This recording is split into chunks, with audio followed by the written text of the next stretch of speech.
Hello everybody and welcome.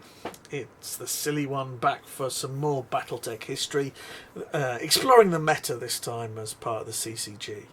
And we've been looking at the R&D challenge, where Wizards of the Coast try to keep all the Battletech players happy and show their camaraderie and embrace the community and everything else. By hosting a tournament and inviting all the players to play Wizards of the Coast people who, as they were apparently elite arse kickers, got absolutely slaughtered by the community. This deck that I'm going to do is the second place deck. Wasn't sure whether I was going to do it or not. It's played by Charlie Catino, and it shouldn't be second place. And the reason it shouldn't be second place is they fudged the pairings in the Swiss rounds. They fudged the pairings so that he got to play one of his Wizards of the Coast buddies, who let him win, because they were going to look like a complete bunch of muppets saying, "Here, come along to our elite arse-kicking contest, we're going to beat you up." And then they got absolutely floored and knocked out by all the players.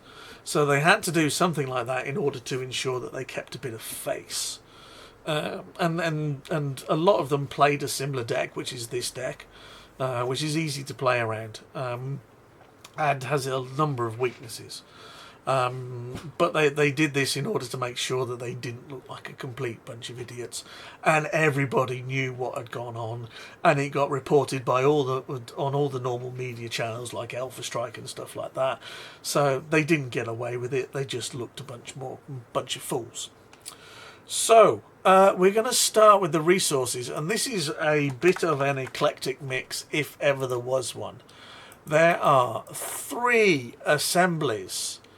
There are 5 tactics, and there are 9 logistics. Okay, that's a bit of a mix, I must admit. Then they run 4 war funds. I mean, I use the word they for the Wizards of the Coast employees, because they all ran the same thing. From what I remember, and they ran a field command post and a black market. That's out of here, and I know why that's there. We'll see that in a minute. But running a field command post in your resources with yes, it's got one structure, and you've seen the 2 decks beforehand. Both run arrow 4s. Yes. And you just think, the players know what they're doing, and you guys are hoping for the best, and you're praying for the worst. Yeah. So that paying 2 cost for that has got target written all over it. The commands, and I'm doing this in reverse order, are very interesting. There is 1 hidden reserves to draw cards. And then they employ, and I quite like this, the O'Bannon sisters. Okay. And the O'Bannon sisters are like an offer at the supermarket. You buy one, you get one free. So you pay 3 for Elizabeth or 3 for Tanya, and then when you put them into play, you get the other one.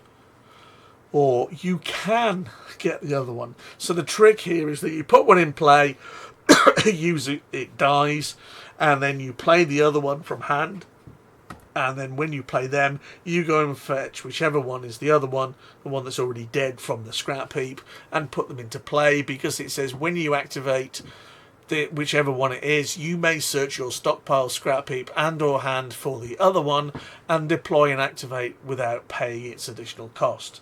So you get both cards, and that's quite unique in Battletech, 2 for the price of 1. So I can see why that's in there. The other thing to note is they do not work with Solaris contracts, because it says when you activate them. Solaris contracts does not activate a pilot, it merely puts them into play. So they do not get deployed, they do not get counters on them, they do not get activated or revealed if you use them with Solaris contacts.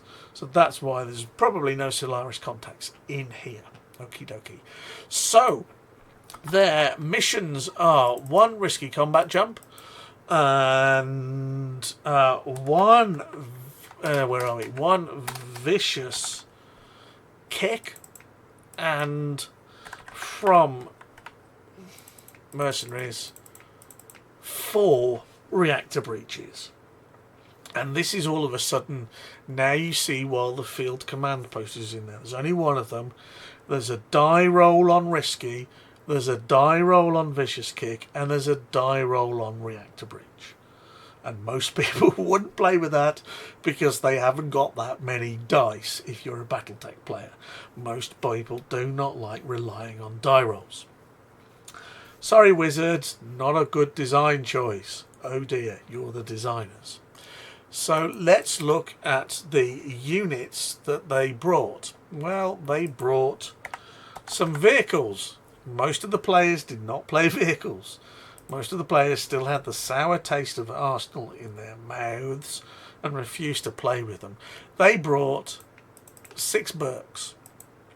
Quite decent. You can't vicious kick it. You can't risky combat jump it. But at 75 tons, it reactor breaches very nicely. Then we have... you know it's broken, so you go and abuse it yourself. 6 Night Sky. Yeah, as I said, Night Sky anywhere.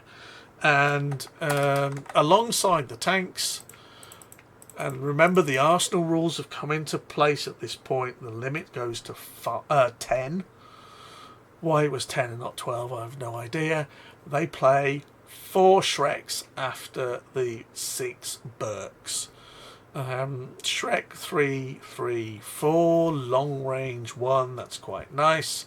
For 2 cost is quite decent. Obviously you cannot play the vicious combat on the risky combat or the vicious jump on it, yeah. Vicious combat or risky jump on it, yeah.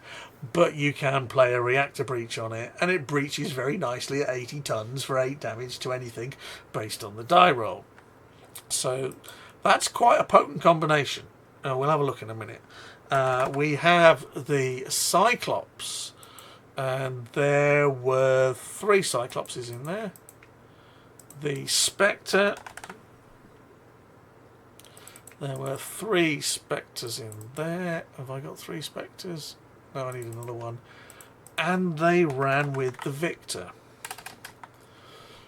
And they ran with the 9K.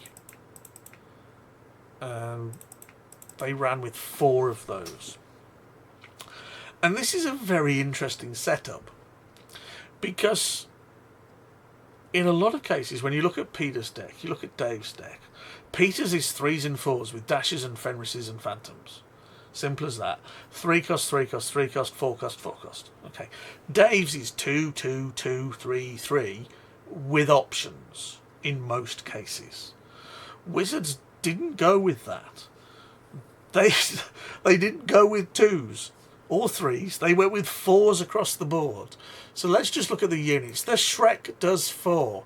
The Night... Let me organise these. Right. The Night Sky does 2. Overheats, jumps, whatever else. That's your only 2. And then your Spectre does 2. But your main workforce, your Cyclops, 2, 6, 2. Overheat 4 plus 3. But it's a 90 tonner. So when you react to breach, it mullers everything on the screen. The Victor is a 4 damage jump. Cyclops doesn't jump. Night Sky jumps, Spectre jumps, Victor jumps. 1 risky combat jump. Probably okay. You've got 4, 7, 13 jumpers. 1 risky combat. I'm not sure I'd run it, to be honest with you. It takes all sorts. And then you've got 4 damage Berg and 4 damage Shrek. So they tried to go with a lot higher combinations. They were looking at 8s instead of 7s, which is probably a good tactic. I mean, the Berg and Shrek are a great combination straight off on the low end of that. And this is why there are so many logistics. I'm not sure about 3 assembly. Given that your Victor is a 4-3A, your Spectre is a 3-2A and 2T, I'm not sure whether you need another assembly in there. Okay, yes, you can argue it's 7 units, but I think I would argue that the buyouts are sufficiently high. Why run the Victor when you could run the Zeus? And I think the answer is risky combat jump. But then you could take the risky out and put something else in there. I like the Sisters, and I like what they've done. I think one Hidden Reserves is probably worth a place. So we'll look at the sideboard now, and the sideboard is quite interesting. So there are 2 temporary ceasefires, 2 Lorded to Bogs, and 2 Leap Before Your Looks. And then finally we've got 1 Overrun. And I love this. This is the only time it ever happens. 1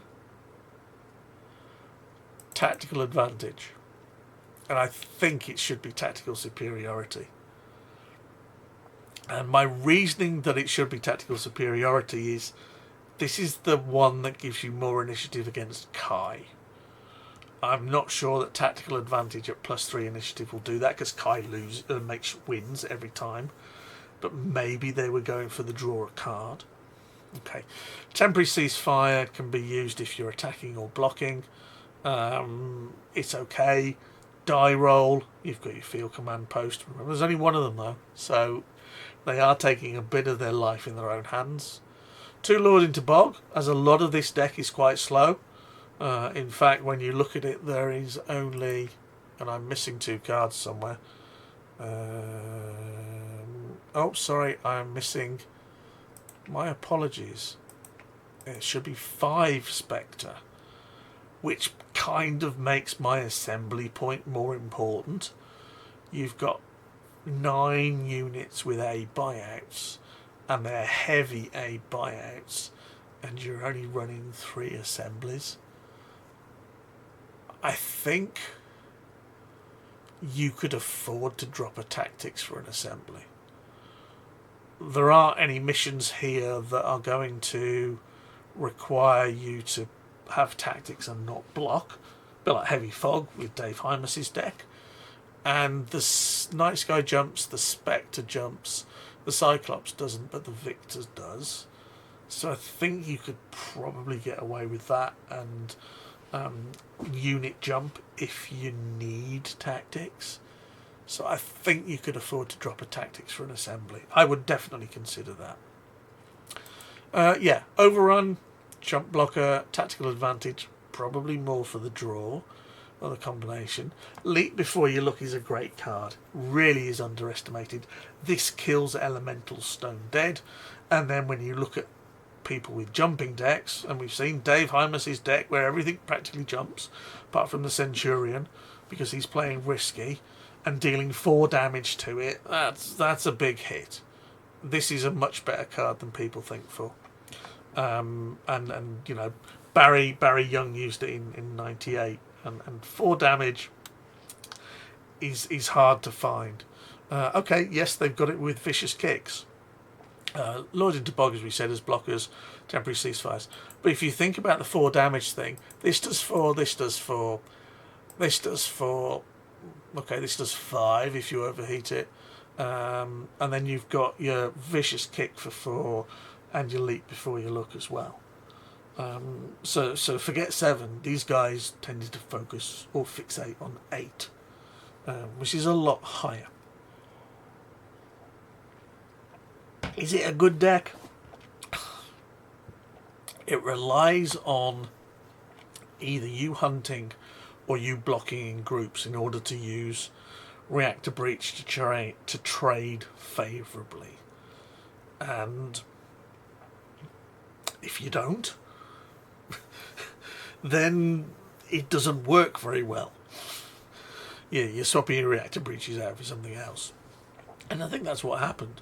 Wizards of the Coast was stuck in their own little room playing the game the way they played it, and until this challenge they didn't realise how other people played it, and that's why they got their asses kicked by much better players who knew more about the game than they did.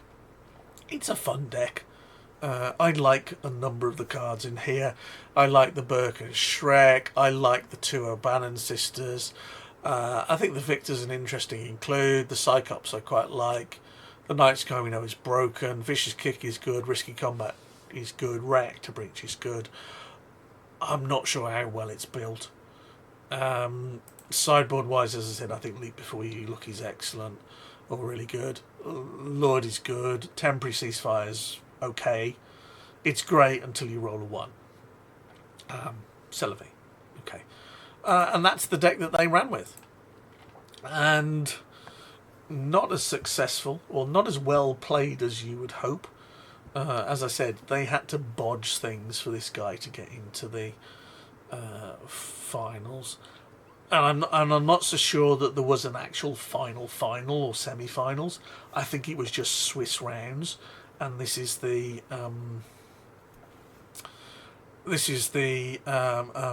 points tally after those rounds, which is why winning the last one in order to get into the top 4 was important for them.